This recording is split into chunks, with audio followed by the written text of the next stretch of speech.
This video is for educational purposes only. It does not constitute investment advice. Stock market investments carry risks. Viewers must conduct their own research. बिस्मिल्लाहिर्रहमानिर्रहीम। Standard capital securities 16 फरवरी के mid day flash में बहुत सारी चीज़ें मैंने सोचा आपको बताऊं, जिस पे हम बात करना ज़रूरी है। एक तो ये कि कंस्ट्रक्शन सेक्टर पे बात हो रही है कि इस पे कोई पैकेज हुकूमत लाने का सोच रही है। फाइनेंस मिनिस्टर का कोई बयान था कि कंस्ट्रक्शन सेक्टर को जो है वो बूस्ट अप किया जाए।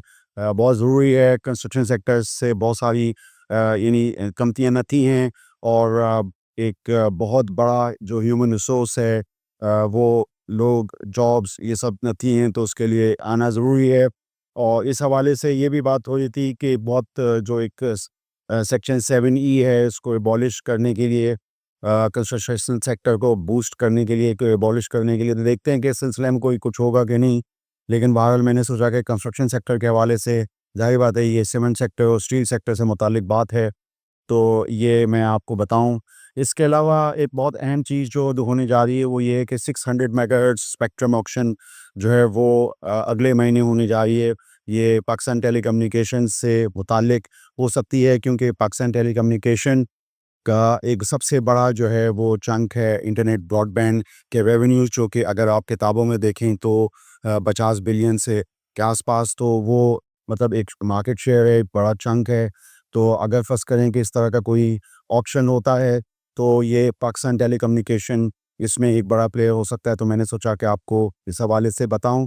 एक ML1 की भी बात हो रही है, कराची टू रोरी सिंध, और ये इसमें $2 बिलियन के लोन के हवाले से। तो ये यहाँ की जो सदर्न जोन की जितनी भी कंपनियाँ हैं सीमेंट की, उस हवाले से एक डेवलपमेंट है, तो मैंने सोचा कि आज के अखबारात के हिसाब से ये मैं आपको बताऊं। एक और भी अहम चीज़ थी वो UBL बैंक के हवाले से थी कि बड़े अच्छी ट्रांजैक्शंस उन्होंने इंटरेस्ट रेट स्वैप के हवाले से की हैं, और अब एक डील जो है 20 बिलियन की एंग्रो के साथ की है इंटरेस्ट रेट। और ये कि एंग्रोज जो हैं वो उन्होंने ये जो स्वैप किया है फिक्स रेट पे, अगर फ़र्ज़ करें कि इंटरेस्ट रेट ऊपर जाता है तो इस तरह वो उनकी बचत हो जाएगी। तो इस तरह जो है इस तरह स्वैप्स जो हैं उन्होंने इससे पहले UBL ने अभी हाल ही में जैज़ के साथ भी किया, वो 75 बिलियन का था। कभी आपको इन ट्रांजैक्शंस के हवाले से मुकम्मल तौर पे बताऊंगा, लेकिन बहरहाल अभी जो एंग्रो होल्डिंग में शायद जो मूवमेंट है उसका बहुत बड़ा ताल्लुक जो था वो इस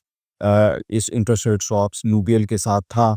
तो मैंने सोचा कि इस हवाले से आपको जो है वो मैं भी आगाह करूँ। एक अच्छी चीज़ थी। पेट्रोल के दाम जो हैं वो ₹5 बढ़ गए हैं, और हाई स्पीड डील के दाम जो हैं वो ₹7.32 बढ़ गए हैं। ये थोड़ा-सा मनफ़ी है यूँ मईशत के लिए, लेकिन पाकिस्तान स्टेट ऑयल जो कि सबसे ज़्यादा हैंडल करता है पेट्रोलियम हैंडलिंग, तो थोड़ा-सा जो मार्जिन्स हैं उस हिसाब से कुछ थोड़ा-सा जो है वो उनको एक मस्बत एक इम्पैक्ट आता है। इसके अलावा एक अहम चीज़ ये थी कि 7 महीनों में पाकिस्तान के अंदर ट्रक और बसेस की रिकॉर्ड सेल हुई है, 1000 से ऊपर ये चीज़ थी। तो ज़्यादातर पाकिस्तान में जो नंबर्स पामा में रिपोर्ट होते हैं वो इन्हीं कंधारा इंडस्ट्रीज़ GHNI के हिसाब से होते हैं, और इनके जो EPS वगैरह वो भी इस चीज़ को रिफ्लेक्ट कर रही है। तो मैंने सोचा कि आपको इस हवाले से GHNI के हवाले से ये मैं आपको आगाह करूँ। बहरहाल ये है कि पैलिसेड गाड़ी भी जो है वो निशात जो आपका हुंडई निशात है वो लाना चाह रहा है पाकिस्तान में, और ये काफ़ी बड़ी गाड़ी है पैलिसेड। और ये कि अगर हुंडई निशात से वो लाते हैं तो जो निशात ग्रुप कंपनीज़ हैं उसके अंदर ये चीज़, बहरहाल ये कि अभी तो फ़िलहाल उसकी बुकिंग्स वगैरह इन्होंने लिखा है कि मार्च 2026 से होना शुरू होंगी। पैलिसेड गाड़ी बहुत बड़ी है, बहुत एलीट क्लास गाड़ी है। देखते हैं आगे होता है क्या है। लेकिन अगर हम वैसे हुंडई निशात को वैसे यूँ देखें तो 10% शेयर्स उसके टीजी खान में आ रहे हैं, 10% निशात मिल में आ रहे हैं, और तकरीबन 18% तो पुरानी जो अगर हम रिकॉर्डिंग्स देखें तो उसमें मिलर ट्रैक्टर में आ रहे थे। और सोजेट्स कॉर्पोरेशन जो जापानीज़ कंपनी लिस्टेड निके के अंदर है, वो इस पूरे मामले को यानी ओवरऑल देख रही थी। मगर आप देखते हैं कि इस पैलिसेड के अंदर ये चीज़ क्या होती है। आप जानते हैं कि इसके पैरेलल ही एक नेक्स्ट जेन जो यानी एक मोटर कंपनी जो कि निशात जूनियर पावर और निशात पावर में आ रही है, उसमें भी गैको गाड़ियों का जो है वो चीज़ हो रही थी। तो ये पैरेलल अब ये 2 चीज़ें जो हैं मैंने सोचा कि इस पे तबसरा ही कर दूँ। अ, बकिया ये मैंने 2 सवालात बहुत दिनों से मैं देख रहा था। हमारे यूट्यूब चैनल पे लोग काफ़ी सामीन बहुत शौक से सुनते हैं, तो उसमें एक सवाल जो है वो बहुत ज़्यादा आ रहा है। वो DHPL गेट पार्टनर्स के हवाले से आ रहा है। अब इसमें ये है कि इसमें यकीनी तौर पे DHPL में जो शेयर होल्डर वैल्यू है उसमें काफ़ी कमी वाक़ई हुई है जब से ये डील वग़ैरह। अब इसमें जो सर्वाइविंग पार्टनर है वो जो मेरी समझ है वो दाऊद लॉरेंस पोर्ट DLL है, जिसके रेट जो हैं सबसे ज़्यादा हैं। पहले जो मेरे ख़्याल में जो सरमायाकारों की अंडरस्टैंडिंग थी वो ये थी कि DH पार्टनर जो है जो एक कंपनी कार्व आउट की गई थी जब एंग्रो कॉर्पोरेशन को डीलिस्ट किया गया था, तो ये कंपनी के स्पेशली शेयर्स मिले थे।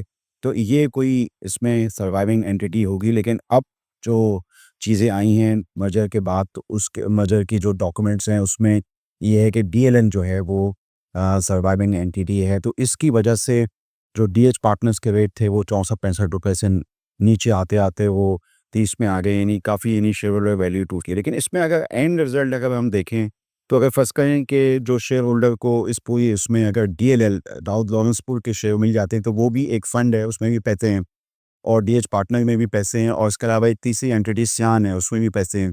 तो ये आगे चल के हो सकता है कि ये रिकूप हो जाए मामला, मतलब एक एक तरह का फ़ंड है और ये भी एक्सपोज़र स्टॉक मार्केट में ही लेंगे, अच्छी कंपनीज़ में अगर लेते हैं तो वक़्ती तौर पे यकीनी तौर पे तकलीफ़ है और ये तकलीफ़ याद दिलाती उस चीज़ का कि जब एंग्रो कॉर्प को डीलिस्ट किया गया था और सर्वाइविंग एंटिटी जो थी वो यानी आपकी एंग्रो होल्डिंग जिसका नाम बदल गया था दाऊद हरकुलिस का नाम, तो उस वक़्त भी काफ़ी यानी तकलीफ़ इन्वेस्टर्स को हुई थी। वैल्यू इन्वेस्टमेंट काफ़ी टूटी थी एंग्रो को, यानी ये शेयर्स थे जो 400 पास तकरीबन चले गए थे, तो वो तकरीबन पौने 200 पे आके खड़े हो गए थे। तो वो भी एक परेशानी का वक़्त था और ये दूसरा वाक़या है इस पूरे उसमें। तो ये है कि ज़ाहिर बात है इसमें शेयर होल्डर्स काफ़ी परेशान हुए हैं और इसमें हमें भी बहुत ज़्यादा कंसर्न है। तो मैंने सोचा कि इस हवाले से बताऊँ, लेकिन मैंने आपको एक बात इसमें गिनवा दी कि ये है कि आगे चल के हो सकता है कि जब ये चीज़ें सेटल हों और लोगों को DLL के शेयर्स मिलें, तो हो सकता है कि चीज़ें कुछ बेहतर हो जाएँ। आगे देखते हैं होता है क्या, तो मैंने सोचा कि इसको एक्सप्लेन कर दूँ इस पूरे मामले को। एक और भी चीज़ थी, वो सवाल था हमारे सामने का यूनिटी के हवाले से, तो ऑलरेडी PSX पे एक लेटर आ चुका है कि कोई मैनेजमेंट तब्दील होगी, तो देखते हैं कि आगे इसमें होता है क्या। तो मैं समझता हूँ कि जब तक मामलात क्लैरिटी ना हो तो लोगों को ऐसे उसमें कोई मतलब एक्सपोज़र वगैरह नहीं लेना चाहिए। बाकी ये है कि अगर फ़र्ज़ करें यूँ देखा जाए तो एक FMCG एंटिटी की हैसियत से इनकी प्रेज़ेंस जो है वो हर गली मोहल्ले में नज़र आती है। सैंडविच का आटा हो या जैसे ये बेकरीज़ वगैरह हैं इस तरह की, या जैसे ये रेज़िड्यू जो कि ऑयल का रेज़िड्यू है वो चॉकलेट्स के अंदर आता है। तो इस तरह की चीज़ें इनके हैं, लेकिन बहरहाल वो शेयर होल्डर वैल्यू क्लाइंट शिकायत करते हैं कि वो उस तरह नहीं इस कंपनी में आ सकी। वो देखते हैं हो सकता है कि अगर फ़र्ज़ करें कोई मैनेजमेंट तब्दील होती है तो हो सकता है कि कोई तब्दीली हो।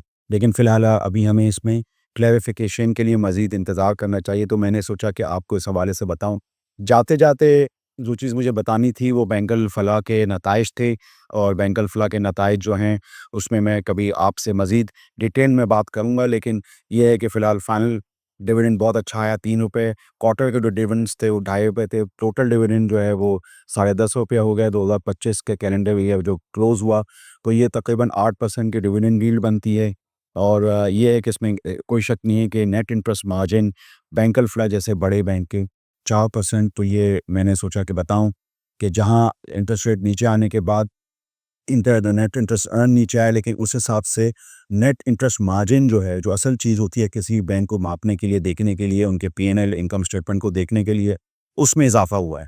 तो ये चीज़ जो है रिफ्लेक्ट कर रही है इनकी बॉटम लाइन में और तकरीबन ₹18 का EPS, क्योंकि जो मैं हम समझते हैं कि ये बेहतर है अगर सुपर टैक्स की एंट्री ना होती तो ये और भी अच्छे नज़र आते। तो ये है कि बहरहाल डिविडेंड देने के लिए बैंक अल-फलाह ने अच्छी काविश की। मैं समझता हूँ कि इस हवाले से बात करनी चाहिए और ये है कि ये डिविडेंड यील्ड दूसरे बैंकों से बेहतर 8%, तो मैंने सोचा कि इस हवाले से भी आपको बताऊँ। फिर कभी तफ़सीलन जो है बैंक अल-फलाह पे बात करेंगे। आप स्टैंडर्ड कैपिटल सिक्योरिटीज़ के चैनल को देखते रहिए। मैंने अपनी मारूज़ात के अंदर बहुत सारी बातें आपसे करी, जिसमें कि मैंने आपको बताया कि एक तो बस और ट्रकों की सेल में इज़ाफ़ा हुआ इस साल पाकिस्तान में, और इसके अलावा पहले सेट के हवाले से मैंने आपको बताया, और ये जो अ, UBL की जो इंटरेस्ट रेट स्वैप थी, जो एंगो के हवाले से, इस हवाले से मैंने आपको बताया। फिर ये कि सखर ये जो अपना रोहरी कराची ML1 इस हवाले से मैंने आपको बताया कि अगर होती है पाकिस्तान में $2 बिलियन इन्वेस्टमेंट तो सीमेंट कंपनियां और फिर कंस्ट्रक्शन सेक्टर के हवाले से मैंने आपको बताया कि कोई पैकेज हुकूमत की तरफ से और फिर आखिर में बैंक अल-फ्ला के नताइज के हवाले से बताया कि 8% डिविडेंड यील्ड है, नेट इंटरेस्ट मार्जिन निम्स बैंकों में जो देखे जाते हैं वो 4% हैं, दूसरों से थोड़े बेहतर हैं। तो मैंने सोचा हवाले से बताऊं। आप हमारे चैनल को सब्सक्राइब कीजिए, हमारी मारूज़ात पर गौर कीजिए। आपका शुक्रिया। For more details, call us today at 111-111-721. Open an account with Standard Capital Securities. Start investing in your financial future. Talk to our experts and get access to exclusive market research and much more.